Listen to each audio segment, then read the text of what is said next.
Kita telah meningkatkan anggaran untuk meningkatkan kesejahteraan guru ASN yang berstatus PNS dan P3K serta guru-guru non-ASN.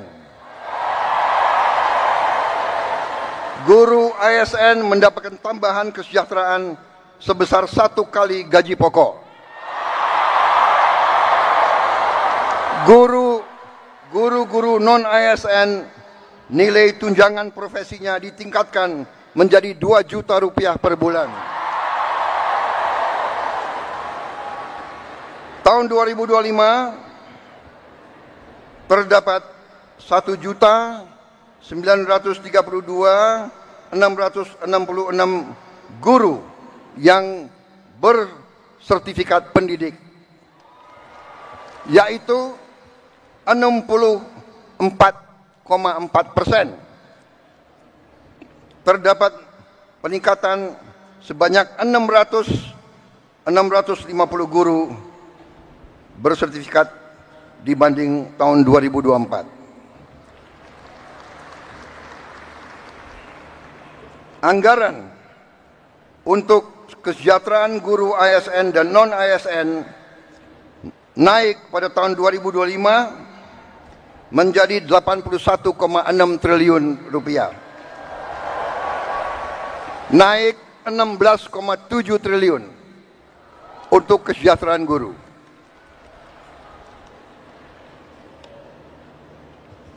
Masih terkait dengan komitmen kami, pemerintah Anda, untuk meningkatkan kesejahteraan dan kualitas guru, pada tahun 2025 akan dilaksanakan pendidikan profesi guru PPG untuk 806.486 guru ASN dan non-ASN. Kami paham, kami mengerti usaha kami, usaha Menteri Pendidikan Dasar Menengah, usaha Menteri Keuangan. Kami sadar apa yang kita berikan pengumuman hari ini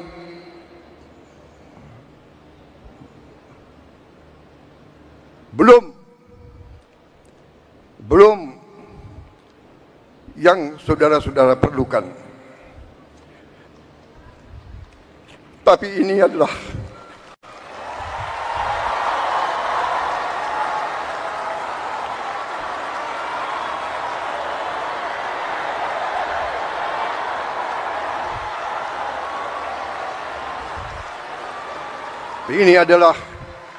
upaya kami, dan ini akan kami upayakan terus. Saudara-saudara, kita harus memperbaiki kehidupan seluruh rakyat kita, para guru, para pekerja, para petani, para nelayan, seluruh rakyat kita memerlukan kualitas hidup yang baik, dan kualitas hidup yang baik memerlukan pemerintahan yang bersih.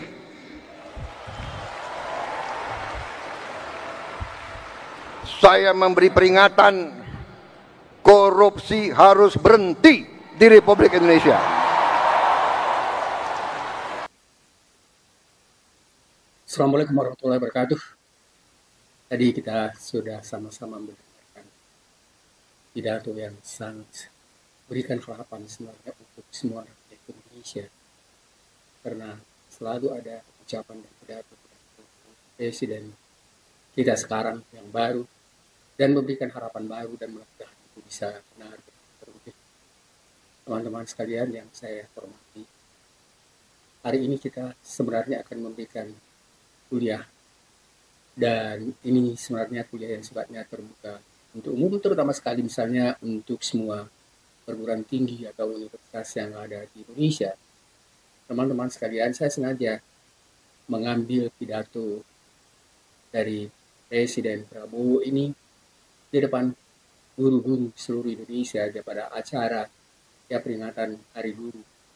Dan ini sebenarnya satu hal yang memberikan semangat yang luar biasa. Ada guru-guru yang seluruh Indonesia, bukan hanya guru, tetapi juga sebenarnya pada semua masyarakat, karena memang selalu dikemukakan oleh Presiden bahwa dia akan berusaha untuk benar-benar mencoba menciptakan seluruh rakyat Indonesia itu adanya misalnya kesejahteraan dan keadilan. Kita memang harus paham bahwa memang ini adalah suatu hal yang tidak mudah dan memerlukan keseriusan, dan keseriusan itu sudah terlihat misalnya dari berbagai macam pidato, dan pada bagian awal tadi sudah dikemukakan bahwa Presiden akan menghilangkan dan mencoba untuk benar-benar mengatasi tidak adanya terjadi korupsi-korupsi seperti 10 tahun yang lalu semasa Presiden Jokowi, dan itu sampai sekarang masih menjadi tugas Presiden untuk bisa mengatasi dan juga misalnya membersihkan korupsi-korupsi yang lalu. Teman-teman sekalian, saya sengaja mengambil pidato ini sebenarnya untuk mencoba menjelaskan bagaimana keseriusan Presiden juga untuk meningkatkan bukan hanya misalnya pada guru-guru dan bagaimana misalnya pendidikan pada sekolah dasar dan menengah atas, tetapi juga beliau selalu mengatakan bahwa ada upaya untuk bisa bagaimana meningkatkan pendidikan tinggi di seluruh Indonesia, karena disadari oleh beliau bahwa kemajuan dan kesetaraan bangsa itu sangat terkait dengan kemajuan ilmu pengetahuan dan teknologi.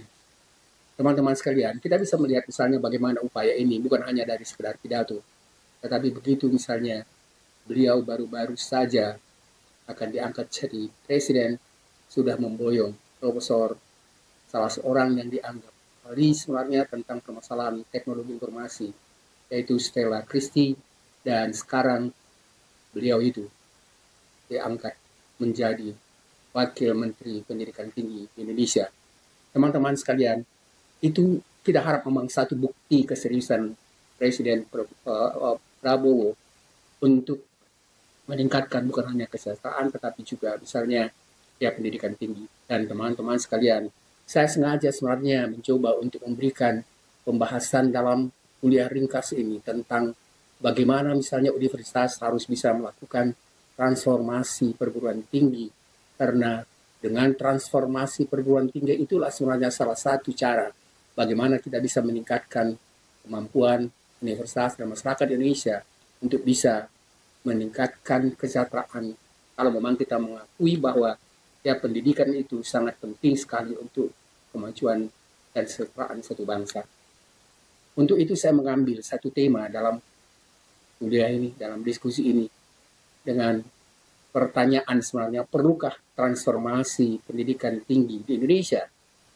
Kalau saya sendiri sebenarnya menganggap sangat perlu, dan saya yakin juga ya Presiden dari ucapan dan pidato-pidatonya sudah menunjukkan perlunya perguruan tinggi untuk bisa lakukan transformasi mengikuti perkembangan ilmu pengetahuan dan teknologi yang sangat luar biasa akhir-akhir ini.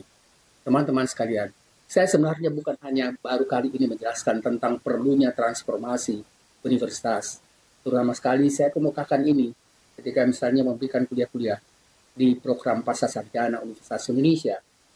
Beberapa waktu lalu, saya juga sudah misalnya mengungkapkan ya sedikit memang berbeda dengan apa yang kita kemukakan pada diskusi hari ini. Teman-teman sekalian, jadi saya sebenarnya dan kita sudah mencoba melihat bagaimana perkembangan teknologi informasi yang sangat luar biasa dan cepatnya, dan perkembangan teknologi informasi dan artificial intelligence itu sebenarnya melakukan perubahan, bukan hanya misalnya pada pendidikan tinggi, tetapi juga melakukan perubahan yang sangat luar biasa hampir dalam semua bidang kehidupan. Teman-teman sekalian, oleh karena itu sebenarnya saya menganggap perlu sekali kembali membicarakan sedikit tentang transformasi universitas itu. Lalu apa yang dimaksud dengan transformasi? Yang dimaksud dengan transformasi itu sebenarnya adalah proses perubahan signifikan yang mengubah bentuk, struktur, fungsi, atau keadaan sesuatu menjadi lebih baik atau berbeda dari sebelumnya. Teman-teman sekalian, sebenarnya transformasi itu bisa dilakukan dalam bentuk misalnya individu. Jika seseorang misalnya mau melakukan satu perubahan, perbaikan bagaimana misalnya dia bisa melakukan perbaikan dalam hidup dan tujuan yang masa depan, itu bisa kita sebut sebagai transformasi yang sifatnya individu. Tapi transformasi itu juga bisa dilakukan bukan hanya misalnya individu, tetapi misalnya komunitas, atau juga misalnya oleh satu negara, atau misalnya universitas secara umum. Teman-teman sekalian, jadi konsep yang kita sebut tadi dengan transformasi sebagai bentuk untuk mengubah struktur, fungsi, atau keadaan sesuatu menjadi sesuatu yang lebih baik atau berbeda dari sebelumnya, itu menurut saya sangat perlu sekali kita lakukan, termasuk di universitas di Indonesia, karena memang ini juga bukan hanya sebenarnya terjadi dan diharapkan terjadi di Universitas Indonesia atau di semua universitas di Indonesia, tapi juga ini sudah berlangsung cukup lama, terutama sekali setelah awal perkembangan teknologi informasi itu di Eropa dan Amerika. Teman-teman sekalian, dalam hal-hal tertentu sebenarnya dari awal saya mencoba untuk menjelaskan tentang bagaimana perlunya perkembangan ini, ya, dilakukan juga bagaimana universitas di Indonesia ini melakukan hal-hal yang sama dengan melakukan transformasi universitas. Teman-teman sekalian dan pendengar, sebenarnya ketika kita mencoba untuk membuka program kajian strategik global di Universitas Indonesia, itu sebenarnya didasarkan atas pertimbangan yang sama. Dan harus dipahami bahwa pembukaan program itu sebenarnya itu adalah hasil dari kesepakatan semua guru besar atau paling tidak wakil guru besar seluruh Indonesia, dan itu memang sangat didukung oleh rektor waktu itu, yaitu Profesor Dr. Muhammad Anies. Teman-teman sekalian, jadi kita sekarang mencoba untuk melihat pentingnya transformasi teknologi itu, dan itu harus dibuktikan dengan kemajuan ilmu pengetahuan dan teknologi. Teman-teman sekalian, sekarang kita bisa melihat bagaimana perkembangan dan perubahan secara global, di mana sekarang Tiongkok, misalnya Iran, itu menjadi satu kekuatan yang besar yang hampir menggantikan, ya, dan di atas kemajuan universitas-universitas di Amerika dan di Eropa. Teman-teman sekalian, dan itu kita lihat perubahan yang sangat luar biasa, bukan hanya misalnya dari kemampuan tinggi teknologi, ilmu pengetahuan, tetapi juga misalnya dengan kemajuan ekonomi yang sangat luar biasa. Teman-teman sekalian, oleh karena itu sebenarnya ya kita katakan bahwa kemajuan ilmu pengetahuan dan teknologi itu akan memberikan dampak yang sangat luar biasa pada perkembangan, kesejahteraan, dan kemajuan satu bangsa. Dan itu tadi yang dimulai pada bagian awal sebenarnya apa yang dikemukakan oleh Presiden Prabowo. Teman-teman sekalian, untuk lebih jelasnya sebenarnya berikut saya kemukakan penjelasan umum tentang makna informasi itu. Kalau tadi dikatakan bahwa adanya misalnya upaya untuk bisa melakukan perubahan, maka sekarang juga ada, ya, kita katakan dalam hal-hal tertentu beberapa macam penjelasan umum untuk lebih memperjelas tentang makna transformasi itu. Yang pertama adalah perubahan dalam pola pikir, ya. Perubahan dalam pola pikir itu adalah perubahan paradigma berpikir, dan paradigma berpikir itu akan diikuti oleh perubahan perilaku dan nilai-nilai seseorang untuk menjadi lebih baik. Jadi kalau kita kaitkan misalnya anak universitas, tentu misalnya perubahan pola pikir dari mulai misalnya presiden, kemudian misalnya menteri pendidikan tinggi terutama sekali dan wakilnya, kemudian itu bisa melakukan transformasi berpikir, ya, yang berdampak pada perilaku. Bagaimana misalnya universitas itu harus dilakukan atau dikembangkan, atau juga misalnya bagaimana nilai-nilai yang bisa digunakan untuk bisa mendukung transformasi tersebut. Yang kedua adalah, ya, setiap transformasi biasanya bertujuan untuk mencapai hasil atau keadaan yang lebih baik, situasi yang lebih efisien atau relevan dengan pertumbuhan ke masa depan. Teman-teman sekalian, apakah misalnya memang tidak layak kalau kita katakan sekarang Universitas Indonesia ini melakukan, atau di seluruh Indonesia ini melakukan berbagai macam upaya untuk bisa mengikuti perkembangan ilmu pengetahuan dan teknologi Dimana akhirnya ilmu pengetahuan dan teknologi itu kita lihat sekarang. Itu sebenarnya, kalaupun misalnya universitas tidak melakukan perubahan, sekarang masyarakat mulai dari kelas bawah, hampir setiap hari waktunya dihabiskan dengan menggunakan teknologi informasi itu. Dan sangat tidak layak kalau misalnya kita di perguruan tinggi tidak melakukan perubahan-perubahan.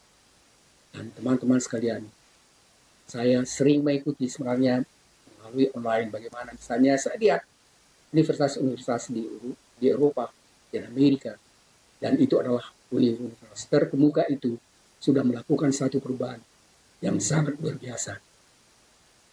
Teman-teman sekalian, jadi tadi saya kemukakan sedikit pentingnya misalnya adalah alasan mengapa dianggap penting sekali dilakukan transformasi itu. Dan itu sebenarnya dikemukakan oleh banyak sekali ilmuwan dan tokoh-tokoh terkemuka dunia. Saya hanya ambil beberapa orang atau profesor dan ahli di dalam kuliah kita ini. Yang pertama adalah Profesor Rayton M. Christensen.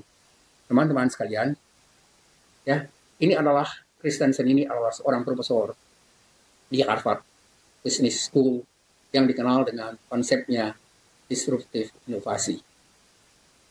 Ia mengungkapkan konsep atau pemikirannya ini melalui satu buku yang sangat terkenal, The Innovative University, Changing the DNA of Higher Education from the Inside. Teman-teman sekalian, jadi sebenarnya kalau kita lihat dari pemikiran Christensen ini, dia mengungkapkan satu bentuk pemikiran yang cukup radikal. Dia mengatakan bahwa ya, universitas yang tidak beradaptasi dengan perkembangan, terutama sekali misalnya perkembangan teknologi dan kebutuhan zaman, dia katakan akan menghadapi risiko besar. Risikonya adalah kehilangan relevansi dan terancamnya penutupan universitas itu. Teman-teman sekalian, ini bisa dipikirkan.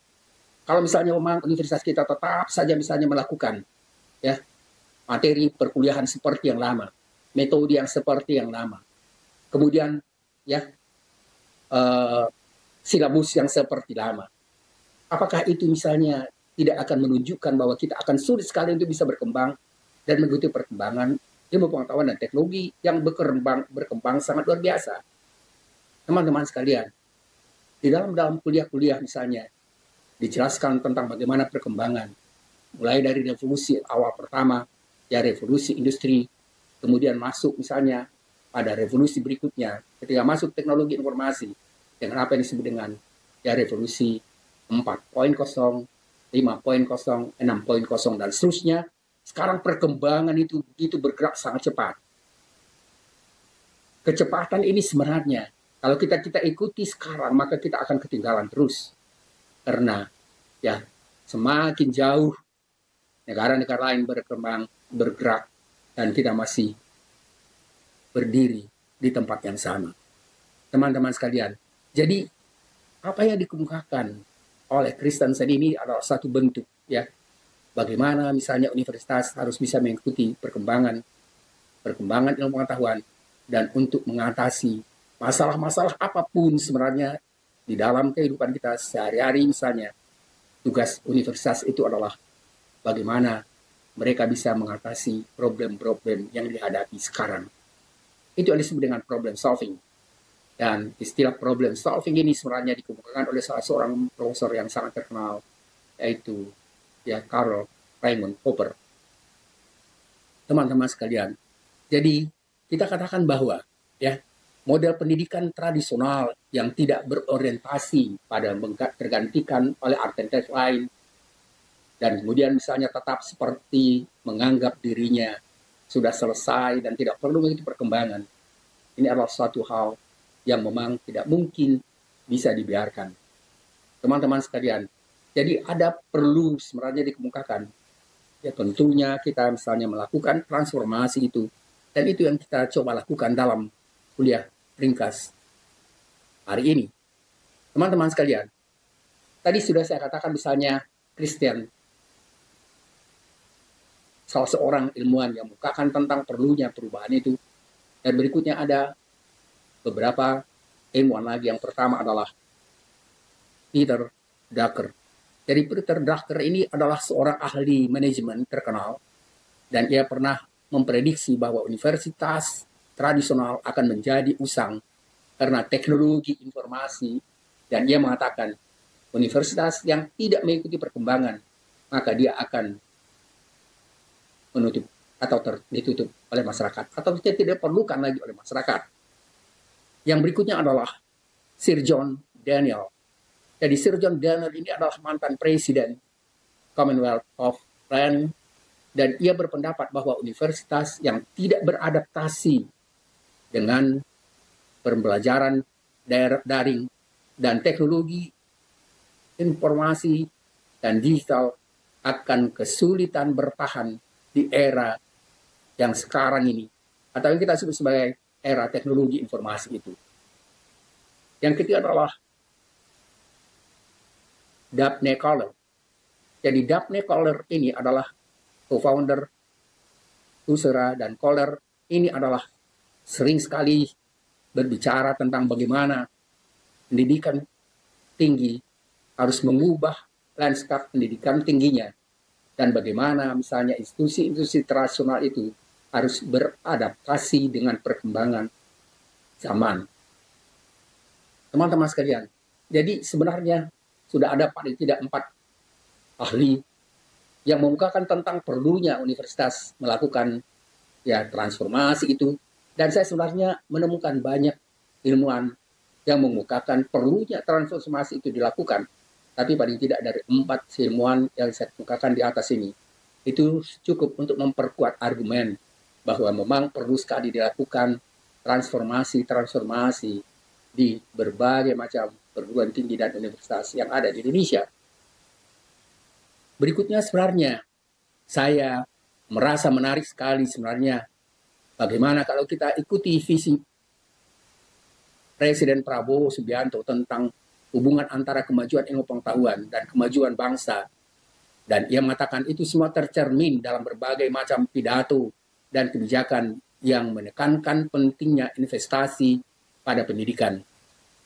Jadi bukan hanya sekedar investasi pada pendidikan, tapi dengan sendirinya adalah mempertinggi kualitas pendidikan tinggi itu, mempertinggi kualitas riset dan teknologi untuk memperkuat daya saing bangsa. Teman-teman sekalian, jadi jelas sekali sebenarnya dari apa yang kita kemukakan dari awal tadi. Begitu misalnya Presiden Prabowo mengemukakan itu, bagaimana niat upayanya untuk bisa meningkatkan kesejahteraan guru-guru. Dan kemudian bagaimana misalnya kita lihat bagaimana visinya untuk ke depan tentang pendidikan di Indonesia. Kita yakin mudah-mudahan itu bisa berhasil. Dan saya terus terang teman-teman, saya juga guru, tapi guru memang di pasca sarjana. Dan itu ada beberapa pasca sarjana di Indonesia, bukan hanya di UI saja. Teman-teman sekalian, jadi Prabowo mengungkapkan pentingnya pendidikan tinggi itu demi kemajuan bangsa, dan itu semuanya tercermin dalam berbagai macam pidato dan kebijakannya yang menekankan pentingnya investasi pada pendidikan, riset, dan teknologi untuk memperkuat daya saing bangsa. Teman-teman sekalian, berikutnya saya kemukakan di sini beberapa poin utama dari visi Presiden Prabowo itu. Yang pertama adalah beliau mengatakan bahwa pendidikan harus dilakukan sebagai fondasi kemajuan bangsa. Teman-teman sekalian, cukup jelas bahwa pendidikan sebagai fondasi kemajuan bangsa itu berarti sebenarnya semua yang kita harapkan dasar untuk bisa Indonesia itu maju dan sejahtera tidak mungkin mengabaikan pendidikan. Prabowo menegaskan bahwa pendidikan adalah kunci untuk menciptakan generasi yang baik, generasi yang mampu berinovasi dan beradaptasi dengan perkembangan global.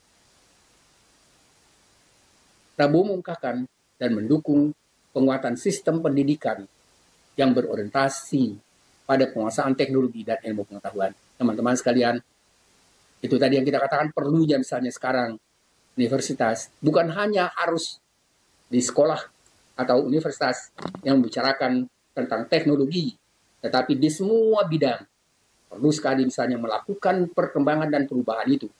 Dan itu tadi yang saya katakan, bahwa di berbagai macam universitas terkemuka, misalnya di Eropa, mereka sudah melakukan sebenarnya perubahan-perubahan, terutama sekali misalnya dengan semua bidang ilmu pengetahuan. Teman-teman sekalian, kemarin sebenarnya sempat kita mencoba misalnya kajian strategi global untuk membuka program baru.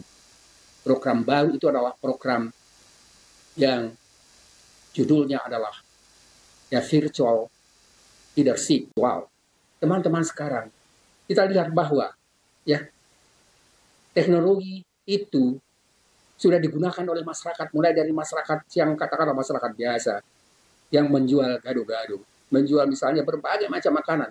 Itu juga sekarang semuanya paling tidak sudah menggunakan ya apa yang kita sebut dengan teknologi informasi itu.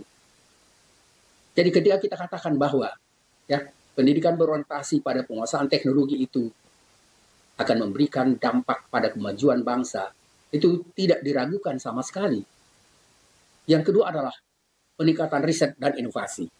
Teman-teman sekalian, Prabowo sepertinya ya memboyong Profesor ya Risti itu ke sini. Itu sebenarnya berkaitan sekali dengan tujuan bagaimana misalnya universitas itu bisa meningkatkan permasalahan riset dan inovasi. Teman-teman sekalian, ini sebenarnya salah satu hal yang memang di lingkungan kita masih tertinggal. Tapi mudah-mudahan juga ya dengan peningkatan kesejahteraan, maka dosen-dosen itu juga bisa melakukan kegiatan lebih banyak dan memberikan perhatiannya sepenuhnya untuk melaksanakan tugasnya. Dan bagaimana misalnya universitas itu bisa meningkatkan riset dan inovasi seperti yang dikemukakan oleh Presiden Prabowo itu. Dalam visi Prabowo tentang riset dan inovasi, dia mengatakan harus menjadi prioritas untuk mendukung pembangunan nasional. Beliau mendorong kolaborasi antara pemerintah dengan struktur atau dengan sektor swasta juga dan akademisi untuk menciptakan solusi inovatif yang relevan dengan kebutuhan bangsa. Teman-teman sekalian, dan ini sebenarnya mestinya dan sepertinya memang sudah terkait dengan juga tugas-tugas dari masing-masing menteri. Bagaimana misalnya melakukan solusi dan inovasi misalnya pada bidang pertanian, pada bidang-bidang yang lain.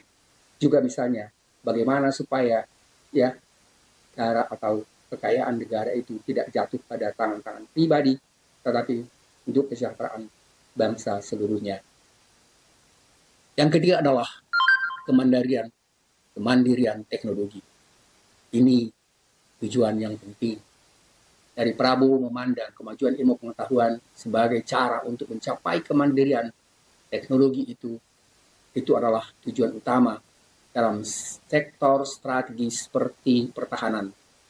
Ingat teman-teman sekarang bagaimana dukungan untuk menjadikan misalnya mobil yang digunakan oleh mulai dari presiden, menteri-menteri itu tidak menggunakan mobil-mobil mewah dari Eropa, tetapi dari hasil produksi dan kemampuan sendiri. Jadi teman-teman sekalian, beberapa sektor strategis bukan hanya sekedar pertahanan, tetapi juga misalnya masalah pemenuhan pangan dan energi. Beliau percaya bahwa bangsa yang mampu menguasai teknologi akan memiliki posisi tawar yang lebih kuat di panggung nasional. Teman-teman sekalian, yang keempat adalah ilmu pengetahuan untuk kesejahteraan rakyat. Tadi juga dikemukakan di dalam pidato bahwa ilmu pengetahuan itu bukan untuk misalnya guru saja, bukan hanya untuk pegawai saja, tetapi juga untuk kesejahteraan bersama, kesejahteraan rakyat. Teman-teman sekalian, visi Prabowo menekankan bahwa pengembangan ilmu pengetahuan harus benar-benar diarahkan untuk meningkatkan kualitas hidup masyarakat. Misalnya, melalui inovasi di bidang kesehatan, pertanian, transformasi, dan lain-lain. Yang kelima adalah kerjasama global dalam ilmu pengetahuan. Prabowo begitu ya diangkat langsung misalnya melakukan perjalanan ke berbagai negara, dan itu tentu tidak lepas dari tujuan bagaimana misalnya kerjasama global, dan kerjasama global itu untuk meningkatkan, melakukan transformasi juga di dalam berbagai macam bidang kehidupan. Teman-teman sekalian, jadi ada paling tidak 5 masalah yang penting sebenarnya dikemukakan dari visi Presiden Prabowo tentang dunia pendidikan, dan bagaimana misalnya itu secara keseluruhan bisa menimbulkan satu motor penggerak utama dalam mewujudkan kemajuan bangsa yang mandiri, maju, dan sejahtera. Teman-teman sekalian, yang berikutnya saya lanjutkan misalnya dengan ciri-ciri transformasi itu, walaupun ini hanya cukup ringkas. Yang pertama adalah harus progresif. Maksudnya adalah transformasi itu harus mengarah pada kebaikan atau inovasi. Harus jelas. Jadi dari mulai dasar misalnya, dan itu mungkin yang masih perlu sebenarnya dilakukan pemikiran oleh Presiden Prabowo, karena kelihatannya masih ada masyarakat yang agak meragukan misalnya ketika beliau mencoba untuk mengangkat begitu banyak menteri dan tidak sesuai dengan apa yang dikemukakan beliau tentang tujuan pertamanya adalah bagaimana misalnya menteri-menteri itu adalah menteri-menteri yang profesional, dan bagaimana misalnya negara ini dipimpin dalam satu bentuk yang kita sebut misalnya negara kesejahteraan, welfare states. Jadi itu kelihatannya belum terwujud dalam apa yang dilakukan pada pemilihan presiden yang baru lalu. Yang kedua adalah perlunya kompleksitas. Artinya begini, kompleksitas itu kita lihat sekarang memang sangat jelas sekali berada dalam hampir semua bidang kehidupan kita. Jadi kompleksitas yang dimaksudkan adalah memerlukan perencanaan yang matang dan melibatkan banyak pihak, melibatkan banyak ahli. Jadi sebenarnya ini juga terkait dengan apa yang dikemukakan pada awalnya tentang negara kesejahteraan itu. Negara kesejahteraan di mana para menteri itu sebagian besar diduduki oleh orang-orang berpendidikan tinggi, berkualitas, dan bukan hanya misalnya apalagi kalau sekarang banyak sekali diributkan itu tentang wakil presiden kita yang dianggap memang tidak memiliki sebenarnya syarat untuk menjadi wakil presiden, karena itu memerlukan sebenarnya keahlian komunikasi yang baik dan juga hal-hal yang berikutnya harus dimiliki oleh seorang pemimpin negara yang besar seperti Indonesia. Yang berikutnya adalah berorientasi pada masa depan. Jadi kalau kita katakan tadi beberapa syarat untuk transformasi itu adalah yang pertama progresif, yang kedua kompleks, yang ketiga berorientasi pada masa depan. Ini penting sekali karena orientasi masa depan itu membantu adaptasi terhadap tantangan atau peluang-peluang yang baru. Jadi dari awal kita sudah memikirkan kalau ada misalnya suatu perencanaan untuk bisa melakukan perubahan, maka harus mulai kita lihat misalnya tentang kemungkinan apa yang akan terjadi dan apa misalnya tantangan bagi peluang-peluang itu, dan itu mulai dari awal sudah menjadi bahan pemikiran supaya kita bisa tidak terkejut begitu misalnya menghadapi suatu masalah. Yang berikutnya adalah memerlukan waktu. Teman-teman sekalian, jelas sekali kalau misalnya sekarang pun kita mau melakukan apa yang disebut dengan transformasi pendidikan, transformasi di universitas, itu tidak mungkin dilakukan dalam waktu sekejap. Yang memerlukan waktu yang panjang. Teman-teman sekalian, sekarang kita katakan misalnya, tadi misalnya di berbagai macam universitas di Eropa dan Amerika, mereka juga sudah melakukan misalnya transformasi itu. Tapi itu tidak instan. Sering sekali misalnya memerlukan dan membutuhkan proses panjang untuk menghasilkan dampak yang nyata. Teman-teman sekalian, tadi saya singgung-singgung sebenarnya tentang bagaimana misalnya perubahan-perubahan itu, dan perubahan itu tidak mungkin bisa terjadi dalam waktu yang cepat. Selain misalnya perkembangan teknologi informasi, memang itu sangat cepat sekali. Tapi kalau misalnya kita menganggap perubahan satu bangsa itu memerlukan waktu yang tidak sedikit, tetapi misalnya seandainya tidak melakukan atau pemerintah melakukan pemerintahan yang bersih, pemerintahan yang diatur oleh orang-orang ahli, maka kemungkinan ya kemajuan itu bisa diraih lebih cepat. Dengan kata lain, transformasi adalah upaya untuk menciptakan perubahan yang signifikan yang membawa dampak yang positif dan relevan terhadap perkembangan zaman. Teman-teman sekalian, saya hanya mencoba melanjutkan bagian berikut ini adalah beberapa aspek utama yang berubah dalam transformasi pendidikan di perguruan tinggi. Teman-teman sekalian, perguruan tinggi sebenarnya kalau melakukan transformasi itu perlu melakukan beberapa hal, misalnya ya berbasis pendidikan dengan menggunakan pendekatan berbasis teknologi.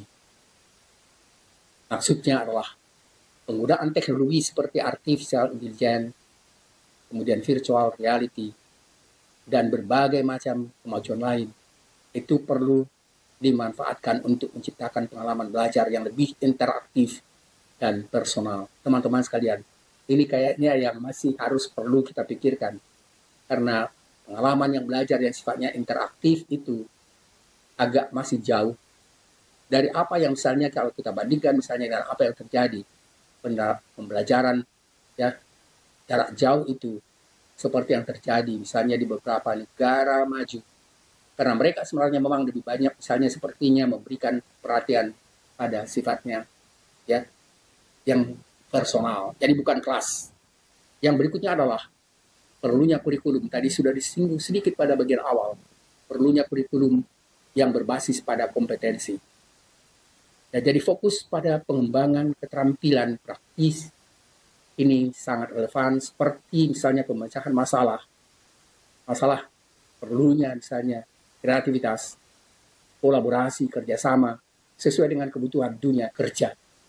Ini hal yang sangat penting karena ke depan ini dianggap salah satu sebenarnya masalah yang mungkin dan sekarang pun sebenarnya sudah terjadi. Bagaimana teknologi informasi itu mengurangi lapangan kerja. Jadi menyingkirkan orang-orang yang tidak memiliki kemampuan untuk bisa mengatasi pekerjaan-pekerjaan yang didukung oleh teknologi.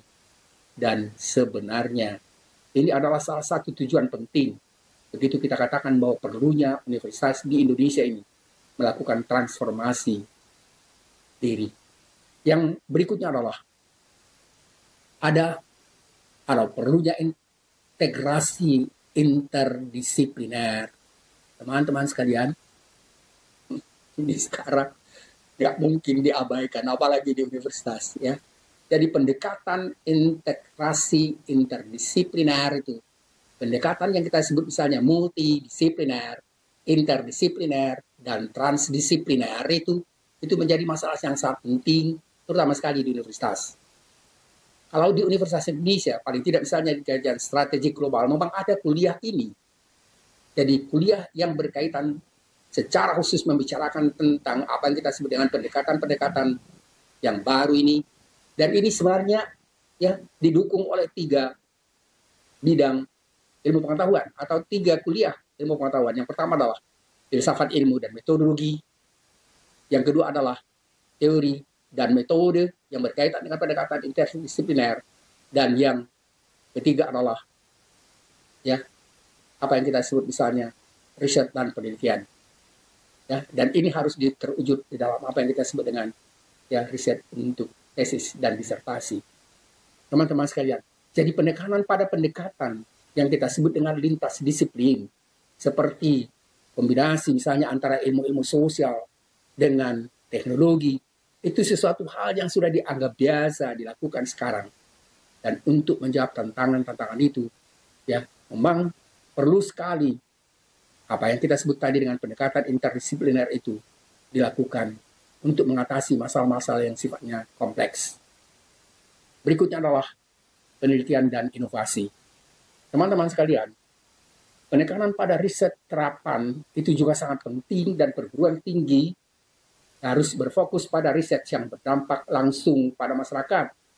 dan industri. Teman-teman sekalian, kalau misalnya saya memberikan kuliah di kepolisian, di pertahanan nasional, atau misalnya juga kuliah tentang masalah ya terorisme, selalu mencoba untuk memberikan contoh-contoh yang berkaitan langsung dengan materi-materi pokok bahasan tentang masalah ketahanan nasional itu, tentang masalah kepolisian, tentang masalah misalnya apa yang kita sebut tadi dengan terorisme, dan kasus-kasus itu yang jelas dikemukakan, dan bagaimana misalnya kasus itu dijelaskan dalam bentuk perkuliahan, dan kemudian juga misalnya bagaimana misalnya metode pendekatan yang digunakan. Jadi ada 3 hal paling tidak, misalnya ada problem yang jelas, kemudian misalnya bagaimana kita bisa mencoba untuk mengatasi problem itu dengan menggunakan logika, metodologi, dan teori pendekatan yang relevan, yang sesuai dengan apa yang dihadapi. Dan itu adalah masalah yang sangat penting, teman-teman sekalian. Kadang-kadang sering mungkin orang menganggap bahwa apa yang diberikan misalnya pada kajian strategik global itu sesuatu yang sebenarnya tidak akademis. Menurut saya sangat akademis. Dan kita sebenarnya mencoba untuk bisa melakukan perubahan dan perkembangan baru di dalam dunia ilmu pengetahuan. Dan ini yang sebenarnya kita berikan istilahnya pada kajian strategik global. Bagaimana misalnya masalah-masalah global itu bisa diatasi dengan pemikiran, konsep, teori, metode, dan logika yang sesuai dengan apa yang kita hadapi, dan bagaimana misalnya menghadapi masalah-masalah baru itu dengan pemikiran yang tepat, dengan pendekatan yang tepat. Yang berikutnya adalah peran teknologi. Teman-teman sekalian, peran teknologi itu sebenarnya sangat penting sekali untuk melakukan transformasi di era digital ini. Digitalisasi administrasi, kemudian sistem manajemen akademik, dan penyediaan sumber daya perpustakaan digital, itu sebenarnya tidak bisa diabaikan, itu adalah masalah yang sangat penting. Teman-teman sekalian, kalau kita katakan sekarang misalnya penyediaan sumber daya pustaka, sebenarnya kalau kita memiliki teknologi yang lengkap, yang bagus, ini masalah ini sangat mudah teratasi. Karena sekarang kita tidak lagi misalnya memikirkan satu perpustakaan besar seperti perpustakaan UI, dan kemudian misalnya jutaan buku di situ, tidak perlu lagi. Karena semuanya, bukan hanya jutaan, ribuan juta buku tersedia di artificial intelligence. Teman-teman sekalian, jadi transformasi digital memang memerlukan perubahan berpikir, paradigma berpikir yang sangat radikal, dan itu dari awal tadi saya kemukakan pentingnya bagaimana misalnya Universitas di Indonesia melakukan perubahan itu. Yang berikutnya adalah apa yang disebut dengan data driven decision making. Maksudnya begini, penggunaan big data dan analytics untuk memahami kebutuhan mahasiswa dan meningkatkan pengalaman belajar itu harus menjadi perhatian, mulai dari rektorat dan sampai misalnya semua dosen dan mahasiswa. Teman-teman sekalian, yang kelima adalah aksesibilitas dan inklusi. Aksesibilitas dan inklusi ini sebenarnya berkaitan dengan peningkatan akses untuk semua.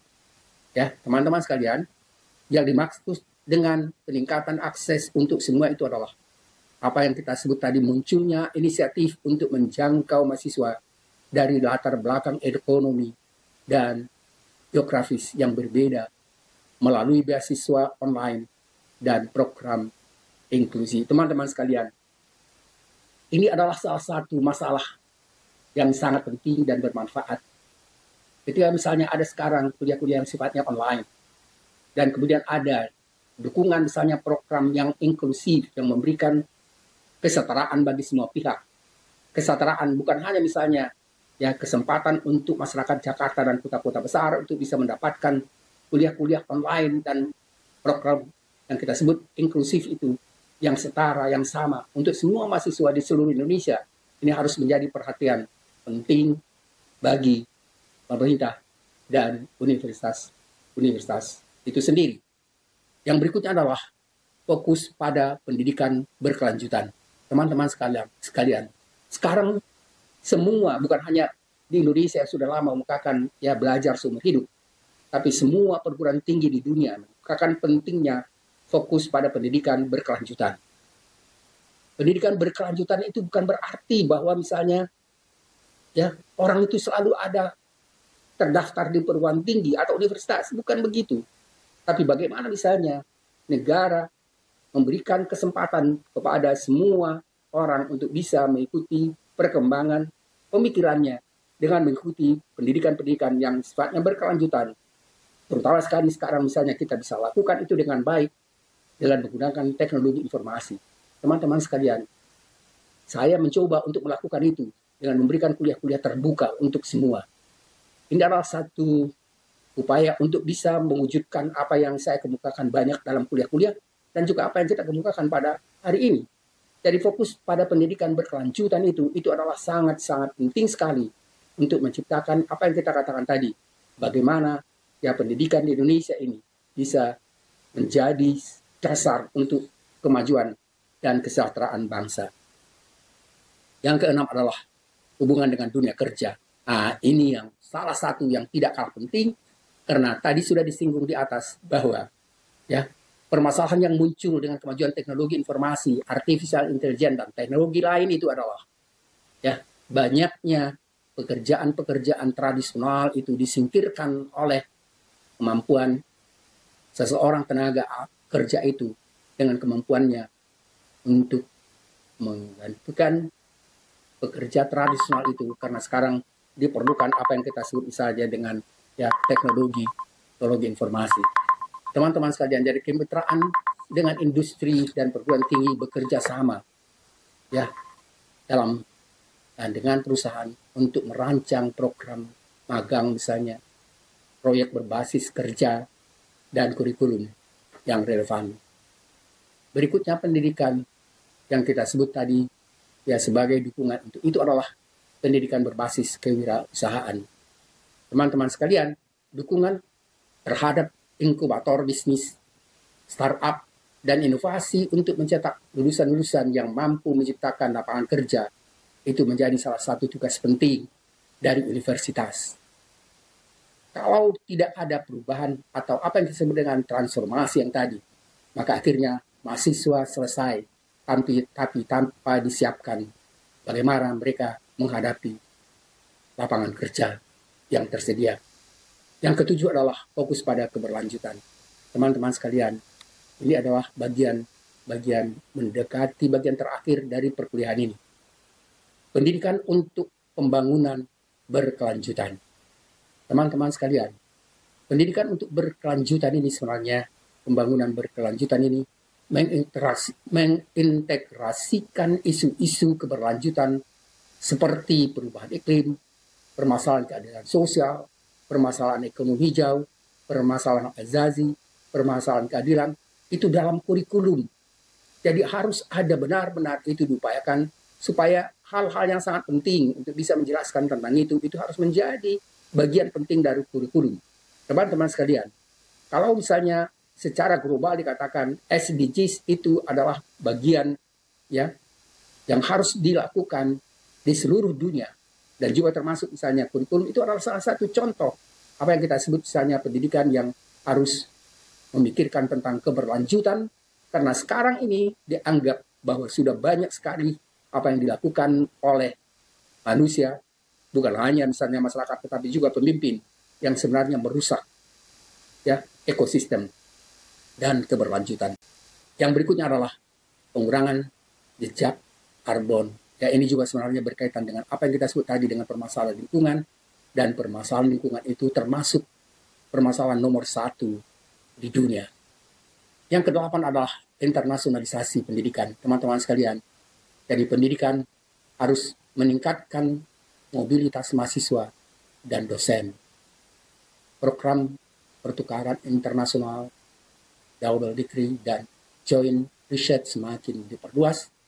Kemudian pengajaran multibahasa, kemudian transformasi di dunia pendidikan tinggi dirancang untuk memastikan bahwa pendidikan tinggi tetap relevan dan responsif terhadap perubahan kebutuhan global, teknologi, dan masyarakat secara global. Teman-teman sekalian, itu inti pokok pembahasan kita hari ini. Mudah-mudahan bermanfaat dan kita sudah mengukakan itu. Harapan kita adalah bagaimana misalnya pemerintah benar-benar berupaya untuk bisa mendukung pendidikan, bukan hanya pendidikan tinggi, tapi mulai dari pendidikan ya prasekolah, sekolah dasar dan menengah sampai ke universitas, dan itu adalah termasuk bagian dari apa yang kita sebut tadi dengan pendidikan berkelanjutan. Terima kasih atas perhatian semuanya, teman-teman semua, terutama sekali misalnya mahasiswa dan dosen-dosen di universitas. Mudah-mudahan bermanfaat. Assalamualaikum warahmatullahi wabarakatuh.